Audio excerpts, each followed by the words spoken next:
Muhammad sallallahu alaihi wasallam is also prophesied in the Vedas.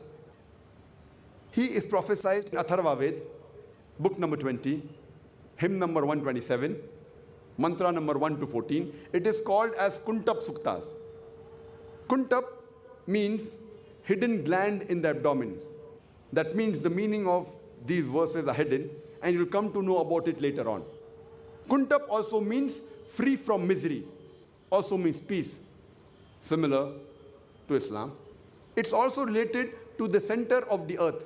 And we know Makkah is the center of the earth.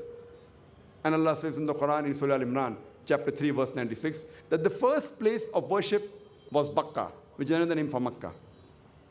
Time will not permit me to go through all the 14 mantras. I'll just briefly speak about the first 4 mantras. Atharva Ved, book number 20, hymn number 127, mantra number 1 says, he is Narashansa. He is Kaurama, who has been protected from 60,090 enemies. Mantra number 2 says, he is a camel riding Rishi. Mantra number 3 says, he is Mama Rishi. Mantra number 4 says, he is Vashivis Reb. The first mantra says, he is Narashansa. Nar in Sanskrit means a human being or a man. Shansa means prashansa, praiseworthy. A man who is praiseworthy, which is exactly the translation of the Arabic word Muhammad, which was the name of the last and final messenger, Muhammad sallallahu alaihi wasallam. It further says, he is Kaurama. One of the meaning of Kaurama is a prince of peace. And a beloved Prophet Muhammad sallallahu alaihi wasallam was a prince of peace. The other meaning is an immigrant. And we know Prophet Muhammad, peace be upon him, migrated from Makkah to Medina, and he was an immigrant. It further says he will be protected from 60,090 enemies.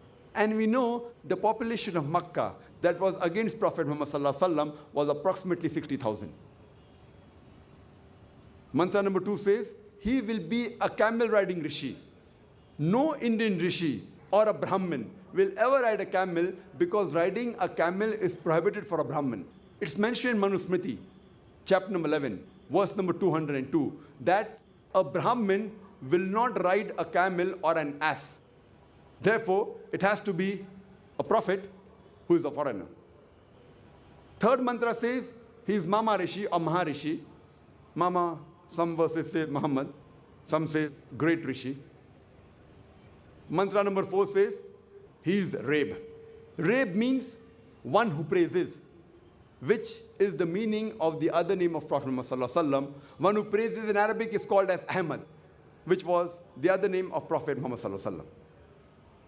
Muhammad sallallahu alaihi wasallam is also prophesied in Atharva Ved, book number 20, hymn number 21, mantra number 6. It says, it speaks about the battle of Azab, the battle of Alis, and it says that he will be protected from 10,000 enemies, and he will win the battle without fighting it. He will be a Karu.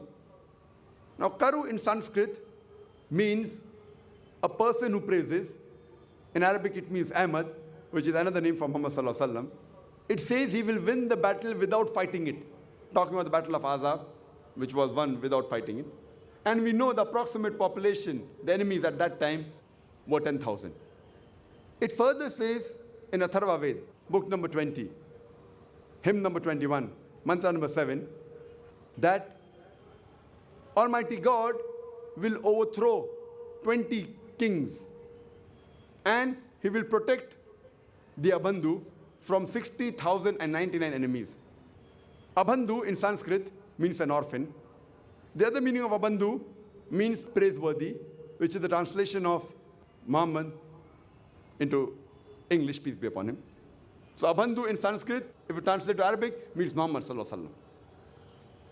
It says that Almighty God will overthrow 20 kings. And we know that there were approximately 20 chieftains in Makkah at the time of Muhammad sallallahu alaihi wasallam. And Muhammad sallallahu alaihi wasallam won all of them. And the enemies against the Prophet Muhammad sallallahu alaihi wasallam at that time was approximately 60,000. The same prophecy is also repeated in Rig Ved, book number 1, hymn number 53, mantra number 9, but the Sanskrit word used is Sushrama. Sushrama also means one who is praiseworthy, which is the meaning of Muhammad sallallahu alaihi wasallam.